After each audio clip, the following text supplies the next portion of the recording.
guys, it's Victoria and welcome back to my channel, Overweight and Outdoors. Today I wanted to talk to you a little bit about what's in my pack and kind of go over the basics of the 10 essentials of hiking, as well as how to build a first aid kit.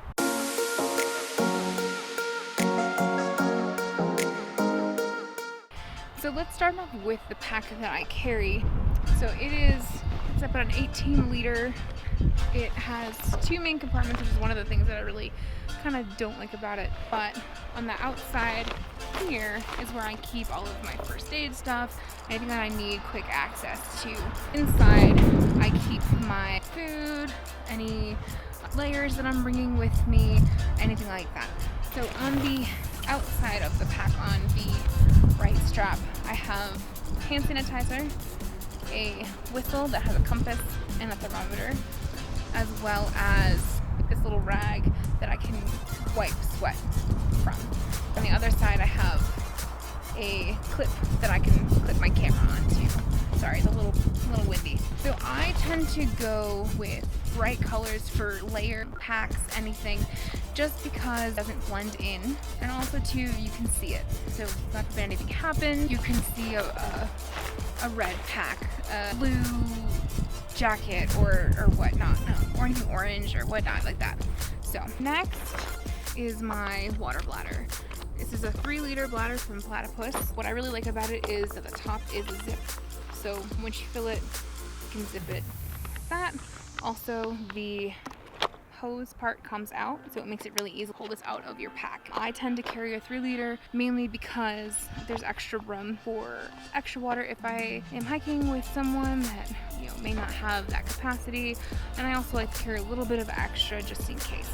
Anywhere that I go, any open space or state park, national park, you usually can get a map, and I usually try and grab one wherever I go. This one got a little wet, so it's a little bit crusty. But I always like to try and have at least one map in my bag, just in case. When it comes down to safety and survival, I always carry with me an emergency blanket.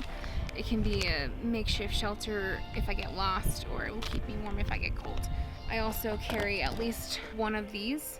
This is just a regular knife, whereas this is a Leatherman multi-tool. So it has a screwdriver, bottle opener, a knife, pliers, and other stuff like that. Even if I'm only planning on going out for a day, midday trip, I always carry a headlamp because you never know. I really like my Black Diamond headlamp. I also had petrol headlamps that work fine just as well. What I like about this is that it has multiple settings. It can be brighter or dimmer. If you are getting a headlamp, I would highly recommend getting one that has the red light. What that is essentially it's not as bright. So if you are camping with a bunch of people, you're not shining this bright light into their eyes. So it still illuminates things fairly decently, but it is not going to blind anybody. I usually carry a couple of bars. Lunas are kind of one of my go-tos, as are the Go Macros. Every once in a while, I'll grab some vegan jerky, just a couple of bars, maybe a little bit of trail mix, and it should be good. Always carry some kind of moleskin or athletic tape. I do also have in here a little bit of duct tape, and it has a sewing needle here. So if I need to mend anything in the field, I can do that with that. And if you are going to be mending anything that has kind of waterproofing material, I would highly recommend using dental floss. The wax will seal the hole as you go through it. I also carry something to make fire, whether it be flint and a sparker or some stormproof matches. Just having something that if you do end up getting stuck somewhere overnight, you have something to create warmth. I also carry some sunscreen and an additional hand sanitizer just in case the one on my strap falls off, or if I lose it or run out, so I have a backup. In here, I have Tylenol and some Tums. Sometimes at high altitude, I kind of get some heartburn. The Tums are kind of a go-to for me. This is my little makeshift first aid kit, and we'll talk a little bit later about building your own kit. One thing that I would highly recommend is some kind of mirror reflective surface, that if you need to summon for something, you have something to get someone's attention.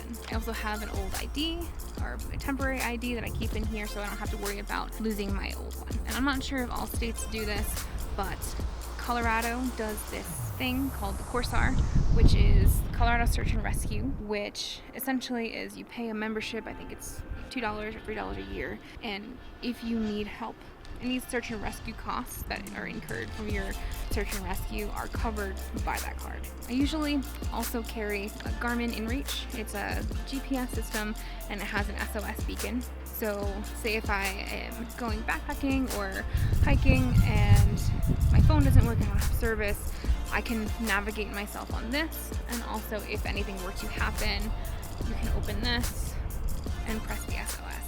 The downside with this is you also do need to have a data plan. That is an additional cost, but if you're going into the backcountry, it's kind of nice to have. And then last but not least, I have a bunch of different layers. So almost always I will carry with me a rain layer, whether it's a rain jacket or a poncho. Even in the middle of summer, higher elevations can get rather cold. My friend and I were hiking a couple weeks ago. We were at, I think, about 11,000 and 12,000 feet, and it was like 50 degrees. And I usually will carry a layer. In the beginning to mid-spring and mid to late fall, I usually will carry my puffy jacket as well, which is a down puffy material.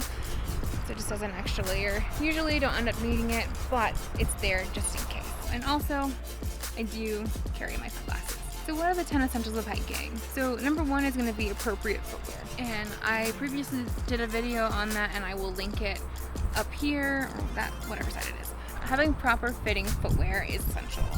It's one of those things that will make or break your hike. Trust me, I've lost a toenail or two and have also had some pretty gnarly blisters that I don't ever want again. Number two is going to be a map and compass, and to know how to use them. Places like REI and Knowles will have wayfinding classes that you can learn how to use a map and compass, and I highly recommend that, or even YouTube. YouTube should have some pretty good resources to learn about how to use a map and compass. Number three is going to be extra water. So the general guideline is about 1 liter for every 2 hours you plan on hiking. I usually will take a half a liter to a liter extra just in case. Depending on where I am, I tend to drink a little bit more. We're gonna be out for 2 hours. I would bring 2 liters plus maybe another half liter, so 2.5 liters. This way you have a little bit of extra just in case your bladder leaks or your bottle leaks or whatever your hydration system is, that you're covered. Or is gonna be extra food. So you want to have a little bit of extra. I usually bring 2 to 3 bars. That way if you get lost or stuck, you have at least enough until you can find your way back. Number 5 is going to be extra layers. So we talked about earlier was having at least 1 rain layer and 1 insulating layer. That way, if it gets cold or you get wet, you aren't gonna drop into danger of hypothermia. The one thing that I will say is to avoid cotton at all costs. It doesn't dry very quickly and it doesn't insulate when it's wet. One of the biggest sayings is cotton kills, so stay away from cotton. Number 6 is going to be safety items. So that includes something to start fire with, a light, a headlamp, a flashlight, something like that, and a whistle or anything to summon an SOS with. So that would be the whistle that I have here, or a Garmin, or if you have service, even your phone. But don't always assume that you're going to have service, because a lot of times in the mountains you won't. The general rule, if you don't have an SOS beacon like an InReach or one of the other SOS beacons that they make, international code for SOS is groupings of 3. So if you have a whistle SOS call, it's going to be 3 short blasts, 3 long blasts, 3 short blasts. Also too, if you are somewhere where no one can hear you, if you can make something in piles of 3. Number 7 is going to be a first aid kit, and we'll get into how to build your own first aid kit in a moment. Number 8 is going to be some kind of knife or multi-tool, something that you can cut something with. Number 9 is going to be sunscreen and sunglasses. Especially when you're in the mountains, you're closer to the sun. Some people don't think it makes a difference, but it really does. The higher you get, the thinner the air is and the more harsh the sun rays are going to be. And number 10 is something to put this all in, so a day pack. The general rule is about 15 to 35, 40 liters. So anything in that range you should be good with. But make sure you're not getting something that's too big, that you're just carrying all this extra space. Find something that will fit everything that you need to fit, and maybe a little bit of extra room. A bonus item for this is going to be something to pack out any of your trash, whether it's a Ziploc bag or just an extra pocket that you can stuff things into, that when you get back to the trailhead or to your car or to your house, you can throw away your trash. Make sure if you pack it in, pack it out. Now I kind of want to talk about first aid kits. You can purchase pre-made first aid kits at stores like REI or any kind of outdoor store. I would highly recommend that if you do that you kind of tweak it to fit what you need.